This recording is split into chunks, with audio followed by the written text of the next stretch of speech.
Welcome to health and care tips in Urdu. السلام علیکم جی ناظرین، میں ہوں آپ کا دوست علی اور میں آج آپ کی خدمت میں ساڑو کا ایک نسخہ لے کر حاضر ہوا ہوں اور انجیکشن بھی بتاؤں گا۔ ساڑو جانوروں کو پڑتا ہے، گائے اور بھینس وغیرہ کو، تو جن لوگوں نے جانور رکھے ہوئے ہیں یہ ویڈیو ان کے لیے ہے۔ باقی دوستوں سے ریکویسٹ ہے کہ اپنا ٹائم ضائع نہ کریں۔ جی دوستو، اکثر میں نے دیکھا ہے کہ لوگوں کی گائے ہو بھینس ہو زیادہ تر ساڑو پڑ جاتا ہے ہماری اپنی غلطیوں کی وجہ سے۔ بعض اوقات کچھ یوں بھی ہوتا ہے کہ کچھ جانوروں کے تھن لمبے ہوتے ہیں جو ان کے پیروں کے نیچے آ جاتے ہیں تو اس سے ساڑو پڑتا ہے، یا پھر ہم صاف جگہ کا خیال نہیں کرتے، صفائی کا خیال نہیں کرتے تو ساڑو پڑتا ہے، یا ہم گندم کے دل وغیرہ زیادہ دیتے ہیں یا ٹکڑوں کا زیادہ استعمال کرتے ہیں تو اس سے ساڑو پڑتا ہے۔ تو دوستو، اس کا آسان علاج یہ ہے کہ سب سے پہلے جب ساڑو پڑتا ہے، آپ چوائی کرتے ہو، آپ کو پتہ چلتا ہے کہ اس میں ساڑو ہے، کچھ ناروے جیسا نکل رہا ہے یا بھیک وغیرہ نکل رہی ہے، اس میں سے لوتھڑے سے دودھ کے جمع ہوا دودھ نکل رہا ہے، تو اس کا مطلب ہے یہ ساڑو ہے۔ تو آپ نے 1.5 چھٹانک، اگر بڑا جانور ہو گائے یا بھینس بڑی ہو تو اس کو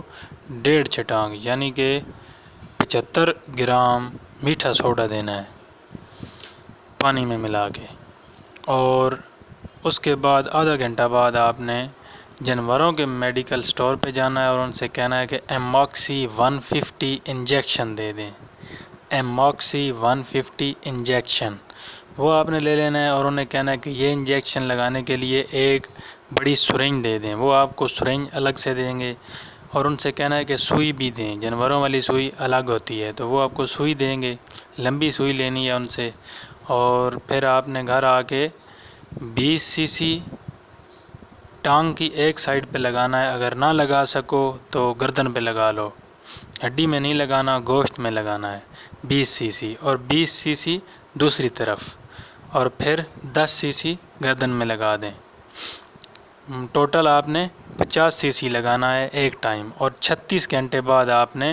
پھر 50 سی سی لگانا ہے۔ اگر ساڑو ٹھیک ہو جائے تو پھر بھی لگانا ہے، یعنی کہ 100 ایم ایل کا انجیکشن آپ نے 2 دفعہ میں پورا کرنا ہے، ٹھیک ہے؟ تو اس سے انشاءاللہ ساڑو مکمل طور پر ختم ہو جائے گا، تو کوئی گھبرانے کی بھی ضرورت نہیں ہے۔ یہ اکثر آج کل ہو رہا ہے یہ مسئلہ، اور زیادہ تر ہماری اپنی غلطی ہوتی ہے۔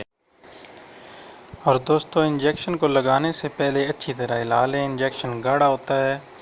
تو انجیکشن کو اچھی طرح ہلا کے صحیح مکس کر کے پھر آپ انجیکشن لگائیں۔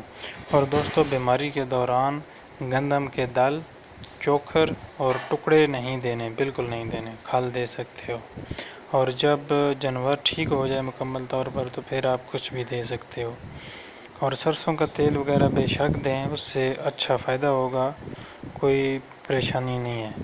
اور دوستو، آپ سے ریکویسٹ ہے، اگر میری کوئی بات آپ کو سمجھ نہ آئی ہو تو آپ نیچے کمنٹ کر کے مجھ سے پوچھ سکتے ہیں، میں آپ کو انشاءاللہ ضرور بتاؤں گا۔ اور میرے چینل کو سبسکرائب کریں، ویڈیو کو لائک کریں اور شیئر کریں، اور گھنٹی کے نشان کو پریس کریں تاکہ میری نئی آنے والی ویڈیوز آپ تک پہلے پہنچ سکیں۔ انشاءاللہ ایک نئی ویڈیو کے ساتھ بہت جلد آپ کی خدمت میں حاضر ہوں گا، تب تک کے لیے اللہ حافظ۔